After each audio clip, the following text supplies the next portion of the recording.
Saudara kasih di dalam nama Tuhan Yesus Kristus, masuk Mbak. Assalamualaikum, Bishem Hamarsia. Ada banyak orang berpendapat bahwa baptisan itu adalah sebagai suatu lambang atau simbol.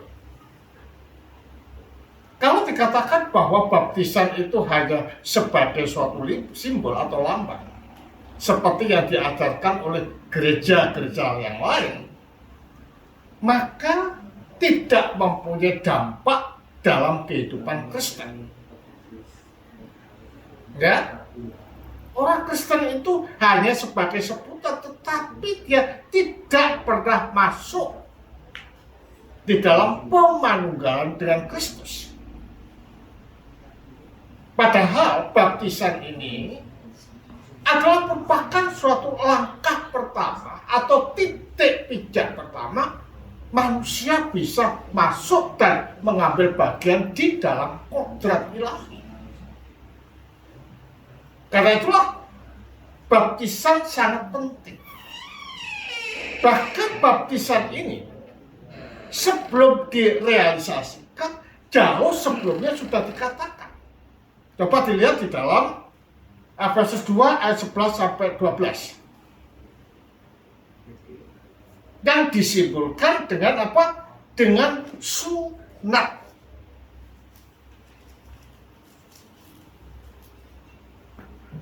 Coba dibaca. Efesus 2 ayat 11 sampai 12. Yang keras.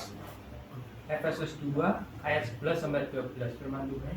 Karena itu ingatlah bahwa dahulu kamu sebagai orang-orang bukan Yahudi menurut daging, yang disebut orang-orang tak bersunat oleh mereka yang menamakan dirinya sunat, yaitu sunat lahiriah yang dikerjakan oleh tangan manusia. Bahwa waktu itu kamu tanpa Kristus, tidak termasuk keluarga Israel, dan tidak mendapat bagian dalam ketentuan-ketentuan yang dijanjikan, tanpa pengharapan dan tanpa Allah di dalam dunia. Jadi kalau demikian kita melihat bahwa sunat itu adalah merupakan suatu landasan di mana kita dikatakan orang kafir atau tidak. Di dalam pandangan Yahudi, kita yang tidak sunat adalah bukan bagian dari Yahudi atau dikatakan orang-orang kafir. Tetapi di dalam Kristus, sunat itu adalah merupakan suatu bayang sama tentang apa yang dikatakan dengan baptisan. Nah, kita tahu di dalam sunat itu melihat bahwa ada sesuatu yang dipotong yang menutupi kuluk dari seorang lelaki. Dan dipotongnya ini adalah merupakan suatu bayang samar bahwa kita dipotong dalam keberdosaan atau dikubur bersama-sama dengan Kristus. Supaya apa? Supaya kita muncul dalam kehidupan keberadaan baru, yaitu hidup bersama dengan Kristus. Karena itulah baptisan itu dikatakan sebagai kubur dan kandungan. Dikatakan kubur karena pada waktu kita ditenggelamkan di dalam air, kita ini mati bersama-sama dengan Kristus. Nah, pada waktu kita muncul dari dalam air ke permukaan, kita hidup bersama-sama dengan Kristus atau dilahirkan kembali. Jadi kelahiran kembali ini bukan menunjuk pada apa yang dikatakan oleh gereja lain dengan ditandai bahasa-bahasa yang aneh-aneh. Tetapi baptisan ini kita disatukan dengan kematian dan kebangkitan Yesus Kristus yang terjadi 2000 tahun yang lalu oleh Roh. Jadi yang menyatukan kita ini bukan imamnya, tetapi Roh melalui diri imam untuk menyatukan kita dengan kematian dan kebangkitan Yesus yang terjadi 2000 tahun yang lalu. Karena itulah, karena yang menyatukan kita dengan kematian dan kebangkitan Yesus Kristus yang terjadi 2000 tahun yang lalu, maka dikatakan bahwa ini adalah baptisan roh.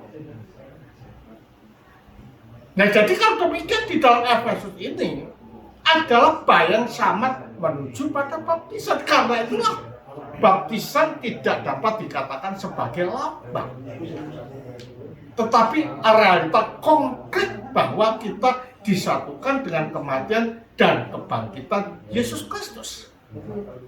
Karena pentingnya ini, sebelum Yesus naik ke surga, memberikan mandat kepada para rasul untuk pergilah, jadikan semua bangsa muridku, dan baptislah mereka dalam nama Bapa, Putra, dan Roh Kudus, dan ajarlah mereka. Kata pergilah di sana menunjuk pada artian bahwa mandat misi ini diberikan kepada siapa? Para rasul. Berarti kalau demikian para rasul adalah para misioner, para penginjil, para penyampai berita untuk menjadikan orang-orang ini bagian di dalam gereja, makanya dan baptislah mereka. Menunjuk pada artian bahwa para rasul ini adalah sebagai penyelenggara sakramen. Berarti kalau demikian, yang membaptis itu, yang diberi otoritas ini bukan Pak Gimen atau Pak Mitro, tetapi yang diberi mandat untuk membaptis ini adalah orang yang mempunyai mata rantai dan menjadi murid daripada Yesus Kristus. Jadi kalau demikian, orang lain bisa nggak membaptis? Tidak bisa. Bahkan orang yang mengaku dirinya pendeta pun tidak bisa kalau tidak ada mata rantai. Kata mereka. Yang kedua, dengan dibaptiskannya mereka, membaptiskan mereka, menunjuk pada artian bahwa para rasul itu mengumpulkan mereka bukan hanya untuk umur, tetapi diinfus dengan benih-benih rohani melalui baptisan. Jadi baptisan ini adalah merupakan langkah awal untuk mengundang Allah melalui rohnya dalam energisnya di dalam kehidupan kita. Coba dilihat di dalam Matius 28 ayat 19.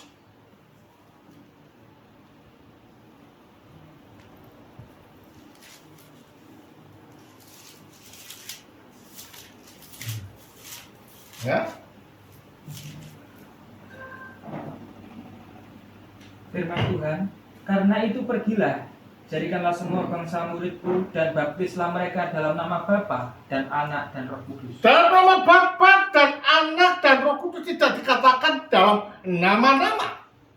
Seakan-akan Allah itu banyak, tapi dalam nama Bapa, Putra, dan Roh Kudus tidak ditambahi, yaitu Tuhan Yesus Kristus, tidak. Seperti yang dibicarakan atau dimengerti oleh orang-orang lain di luar kita. Kalau dikatakan bahwa kita dibaptis dalam nama Bapa, Putra, dan Roh Kudus, yaitu Tuhan Yesus Kristus, berarti Bapa itu Tuhan. Ya kan? Yesus itu siapa? Roh Kudus. Kristus itu siapa? Atau Kristus, Yesus itu anak, Kristus itu adalah Roh Kudus. Padahal sebutan Tuhan Yesus Kristus itu adalah sebutan daripada menjelmanya Sang Sabda jadi manusia. Bapa itu bukan Tuhan Yesus Kristus. Roh Kudus itu bukan Yesus Kristus. Ya? Tetapi Roh Kudus itu adalah Roh Kudus, Yesus itu adalah Kristus itu yang diurapi. Berarti siapa yang urapi? Roh Kudus. Jadi antara Kristus dan Roh Kudus itu adalah pribadi yang berbeda. Makanya dikatakan bahwa baptislah mereka dalam nama Bapa, Putra, dan Roh Kudus, yang artinya Bapa, Putra, dan Roh Kudus itu adalah satu esensi di dalam kealahan. Bapa sendiri, Anak sendiri, Roh Kudus sendiri, dibedakan namun tidak bisa dipisahkan. Karena Bapa bukan Anak dan juga bukan Roh, Anak bukan Bapa dan bukan Roh, Roh bukan Anak dan juga bukan Bapa. Tetapi ketiganya adalah satu esensi di dalam kealahan. Nah, sebagai titik pijak untuk menyatukan kita dengan Tritunggal atau siapa? Kristus. Ya kan? Dengan menyatunya kita dengan Kristus itulah, maka kita menyatu dengan Bapa dan Roh. Karena apa? Karena dari kekal sampai kekal, Bapa tinggal di dalam Anak, Roh tinggal di dalam Anak. Anak tinggal di dalam Bapa, Roh tinggal di dalam Bapa. Bapa tinggal di dalam Roh, Anak tinggal di dalam Roh. Jadi dengan menyatunya kita dengan Kristus melalui baptisan, maka secara bersamaan kita juga menyatu dengan Bapa dan Roh Kudus. Nah, setelah kita ini menyatu dengan Roh Kudus, yang dapat dikatakan oleh para pembaca sebagai gereja, kita dapat dikatakan sebagai gereja karena telah dicangkokkan dengan sang gereja melalui baptisan. Ya, dengan demikian kita telah mengenakan Kristus, atau dapat dikatakan berjubahkan Kristus. Nah, hal itu nyata sekali kalau kita melihat di dalam Galatia 3 ayat 27.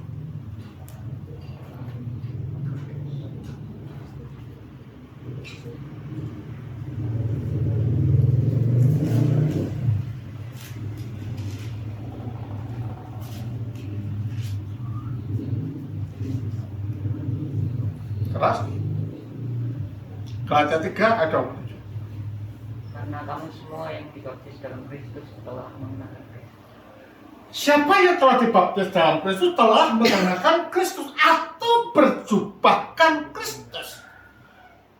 Nah, kalau kita sudah mengenakan Kristus atau berjubahkan Kristus, kerak-kerak dosa yang ada di dalam diri kita sudah tidak nampak.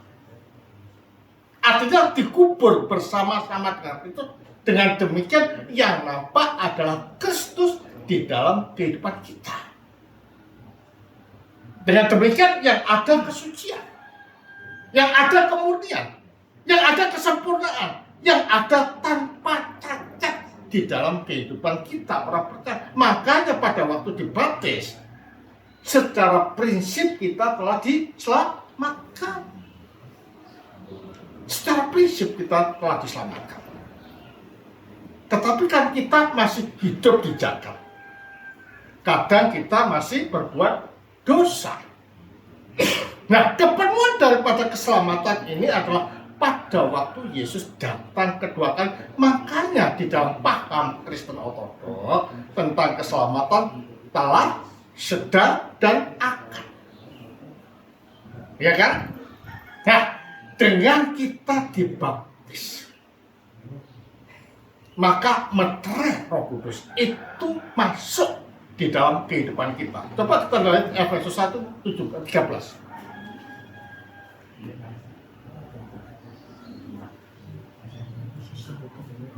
Efesus 1, 13.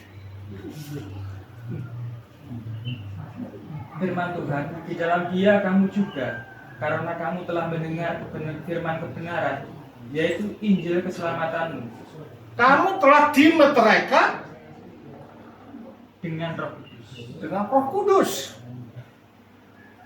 Jadi pada waktu kita dibaptis, kita termeteraikan, kita telah disegel oleh Roh, sehingga kita adalah menjadi milik siapa? Kristus, milik Allah. Disegelnya kita oleh Roh. Maka Roh melalui energinya itu akan akan mengontrol di dalam kehidupan kita. Nah, kontrolan Allah di dalam kehidupan kita inilah yang akan menghanguskan, memporak-porandakan, menghanguskan dosa yang ada di dalam diri kita. Jadi kan demikian, pada waktu kita dibaptis, kita ini telah masuk menjadi bagian di dalam kerajaan Allah atau gereja. Ini adalah merupakan suatu kehormatan yang diberikan kepada kita, dan dengan Roh Kudus masuk di dalam kehidupan kita, maka buah-buah roh yang ditulis di dalam Galatia 5 ayat 22 itu mengikuti kita. Artinya bahwa itu adalah sifat-sifat Allah yang ditanamkan di dalam kehidupan kita. Coba dilihat di dalam Galatia 5 ayat 22. Tetapi buah roh ialah kasih, sukacita, damai, sejahtera, kesabaran, kemurahan, kebaikan, kesetiaan, kelemah lembutan, penguasaan diri, dan tidak ada hukum yang menekan hal. Ya, kalau demikian ada perubahan. Karena apa? Karena mempunyai sifat rendah hati, panjang sabar, taat, sukacita, dan lain sebagainya. Berarti kalau demikian orang yang dibaptis harus mempunyai sifat yang berubah dan merubah perilaku. Perilakunya apa? Perilakunya adalah seperti yang Allah kehendaki di dalam kehidupan kita. Sombong sudah tidak ada lagi. Makanya selalu metangnya di dalam kalbu yang terdalam ini. Kehidupan orang Kristen ini adalah kehidupan yang berubah. Nah, dengan berubahnya itu, membiarkan Allah melalui rohnya masuk di dalam kalbu ini, maka ada namanya dengan hati nurani gereja. Makanya belajar terus. Nah, setelah dibaptis, ajarlah mereka. Siapa yang suruh ngajar? Para rasul. Mengajar siapa? Mengajar umat. Apa yang diajarkan adalah tentang Kristus, tidak ada lagi. Loh, Kristus yang bagaimana, Rom? Kristus yang sesuai dengan apa yang diajarkan gereja, bukan Kristus lain, imajinasi dan kayaan orang. Tetapi apa yang diajarkan gereja. Makanya kalau ada orang mengatakan pokoknya Kristus, pertanyaan kita adalah Kristus yang mana? Kristus yang diajarkan gereja atau bukan? Kristus yang berdasarkan ilham ilahi atau bukan? Makanya kalau ada orang mengajarkan sesuatu yang lain daripada apa yang kuajarkan, terkutuklah dia. Dapat dilihat di dalam Galatia 1 ayat 8 sampai 9.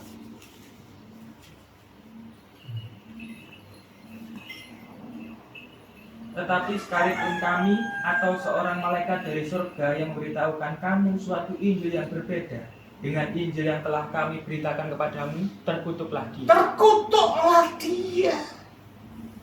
Jadi kan demikian ajaran Injil yang diberitakan itu harus sesuai dengan apa yang diajarkan oleh Allah melalui diri para rasul. Jadi kalau demikian, kalau kita ini mendengar ajaran-ajaran lain selain daripada ajaran yang diajarkan oleh Kristus, dikatakan apa? Terkutuk. Meskipun dia itu Paulus, meskipun dia kepala mereka, itu terkutuk. Makanya ayat 9 coba diteruskan sekali lagi.